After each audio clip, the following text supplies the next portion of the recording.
এই হচ্ছে আমাদের জৈন্তাপুর উপজেলা, যেখানে অত্যন্ত সুন্দর হাওরের কোলাহল আর আকাশে সাদা আর নীল, সব মিলিয়েই জৈন্তাপুরের আবহাওয়া অনেক ভালো। বন্যার পানির সাথে উজানের ডলের পানির সাথে ভেসে যাওয়া মানুষের কষ্টর পরেও আছে সুখ। তবুও জৈন্তাপুরের বাসী আছে অনেক আনন্দে খুশে, সুখ শান্তিতে বসবাস করতেছে এই নিরিবিলি পরিবেশে। প্রাকৃতিক মায়ার আবদ্ধ ঘেরা এই গ্রামের দৃশ্য দেখাতে চলে এলাম সিলেটি পেজে, যেখানে দেখতে পারবেন আপনি পানি, গাছপালার, সাদা আকাশের নীলে বুকে মেঘের খেলা।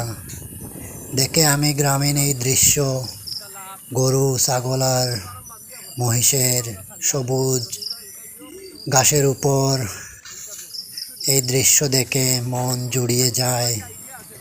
এটি বেশি দূরে নয়, সে হচ্ছে আমাদের চিকনাগোল ইউনিয়নের ঘাটের চটি গ্রামের আইসক্রিম ফ্যাক্টরি রোডের ভিতরে দিয়ে, যেখানে হচ্ছে অত্যন্ত সারিবদ্ধভাবে গাছ আর সবুজে ঘেরা, পাশের দিকে পানি আর নদী, সারিবদ্ধ উঁচু উঁচু গাছ, সবুজ শ্যামলেই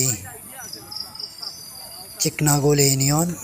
যেখানে গেলে আপনি এই সিটিটির নাম হচ্ছে ওয়ালি সিটি। ওয়ালি সিটিতে ঢুকলে দেখতে পারবেন সবুজ শ্যামল গাছ আর নীল আকাশ, সব মিলিয়েই অনেক সুন্দর এই জৈন্তাপুর উপজেলা।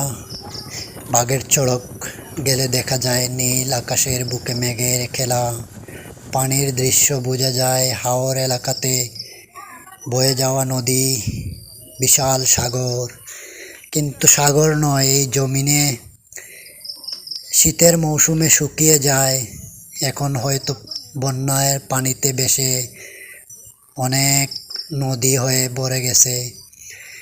আর ওয়ালি সিটিতে গেলে দেখা যায় সেই বিভিন্ন ধরনের গাছগাছালির সাথে পানির ঢেউয়ের খেলা, সুন্দর মনোরম দৃশ্য আমার নিজ গ্রামে দেখে আমি মুগ্ধ।